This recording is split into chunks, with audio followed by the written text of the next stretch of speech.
Hey guys, Gene here. I'm out on the Fire Sprint production floor. I see this question come up a lot. Should I move out of my house or this really small space or whatever that I'm in right now? And it just reminds me of back when in 2007, and I was actually in my parents' basement when I started this company many years ago. And I was faced with that same question. You know, is it time to start paying rent? Is it time to expand the space? Well, I have some opinions that I'd like to share with you guys about this, and maybe it'll just kind of help you, give you some food for thought. In my mind, I think there's three kind of primary reasons why you might decide that it's time to move out. I think there's really kind of two main categories of space that you would move into as your business grows. So I'll talk about those. So in terms of the reasons why you might want to move out, the first reason that I know that I wanted to move out and move into a space was for ego. And it is, in my opinion, a really terrible reason to do it. You just don't feel serious. You don't feel professional. You don't feel like you can tell people that you work out of your home, because it's not a real business. You have to prove to your friends and your family and yourself that what you're doing is real. And if you're doing it in your parents' basement, in your garage, or your friend's garage or whatever, that this is just a hobby. That is your ego talking. It was my ego talking when I faced those same issues. You know, sometimes you have to appease your ego just a little bit, but I think in most cases, it's not a good reason to really take that step and add all those expenses and make all those changes to your, otherwise I would assume, successful business. The second reason why you might feel like you need to move, that I can think of, or why I initially felt like I needed to move, was for walk-in traffic, I'll call it, right? I figure if I went and I rented a space in a retail strip mall, or somewhere where there's already traffic going by, or where I can put up a big sign. We were called Target Omaha Marketing at the time. If I could put up a big sign that says Target Omaha Marketing, I'd get people who'd walk in the door with cash in hand ready to spend money with me. And unfortunately, I'm going to tell you, I don't think that's a good reason. I think most sign shop owners who start in a retail space end up regretting it. And the reason is your busy business owners, the people who want real work done, don't tend to just walk up and down strip malls looking for a solution, or they don't go into the yellow pages anymore and then look and then say, oh, here's a sign shop, I'm going to go drive over there and talk to the owner. That's not what they do.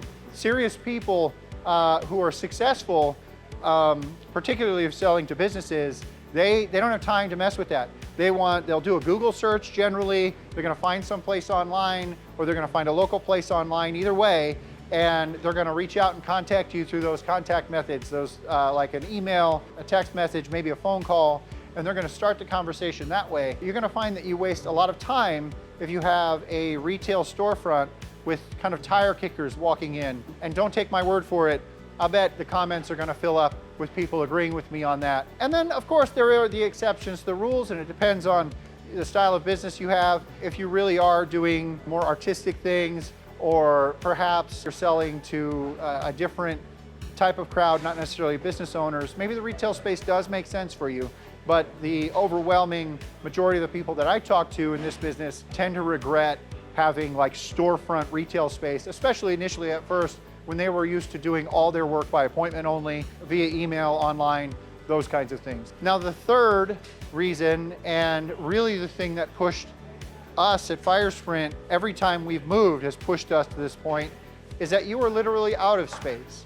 And so eventually, as your business grows, you're buying equipment, you're expanding, perhaps you do need a meeting room because clients are saying, hey, maybe you work with construction companies or things like that, and they're always out on the job site, but they want a cool place to come and sit down and go through their apparel order for the next year, and you're just finding you're not having those meeting rooms. That might make sense for you to expand because you literally physically need the space to grow. Side note, you can always meet these guys at a Starbucks and buy them a coffee, and that will be infinitely cheaper than renting more space. That is the real reason why you should move. You have a piece of equipment that is really going to take your business to the next level. You're hiring employees and you don't feel like those employees coming into your home, you're not comfortable with that. Now, I mentioned there's two different kinds of spaces that you would consider to move into. In my mind, I kind of break it into two different types of spaces. The first is a more industrial space, something where you don't actually have, a bunch of signage out front or anything like that. And the second is the retail space. Now, which direction would you go there?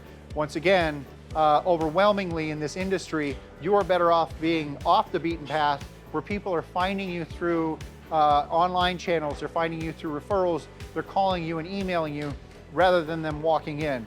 Now, I know it really, if you've never had walk-in traffic before, it really seems like, oh, that walk-in traffic could be awesome. But the challenge is so often you'll be in the middle of a big project, you're on the phone, you're designing something, you're working on something that's really making you money, and you have somebody walk in and they want a quote on a couple of small vehicle magnets and they're wondering if you're gonna beat Vistaprint's price. I've heard horror story after horror story of that, and it ends up really consuming a lot of time. And so staying with that by appointment model makes a lot of sense, even if you move out of your home and into a larger space, and you can help kind of keep that real by moving into more of an industrial space, something kind of back in an industrial park or something like that, rather than finding that retail space. Now, you ultimately have to make the decision on what you're going to do with your space, and I appreciate you watching this video with me this far. And I will tell you something, as an entrepreneur, as a business owner, as someone who takes risks, I mean, this is $2 million worth of printing equipment that you can probably see within the frame here. And we're in, you know, a $3 million, 22,000 square foot building. You know, I've done it, I've done those things, and I understand the itch that you may have. And back to the ego part, where it just doesn't seem real until you take that next step. After all the advice I gave you, if none of that clicked, and said, hey, you know, I shouldn't do this yet, I'm not ready, and you still want to do it, then my advice to you is to do it. Because taking that step does really lock you in. It makes you more serious.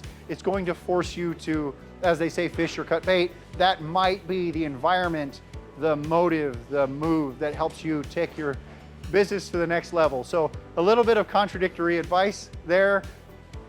I love hearing from you guys. Leave a comment below if you think I'm right or wrong or anything in between. And the best of luck to you. Go out there and do something great.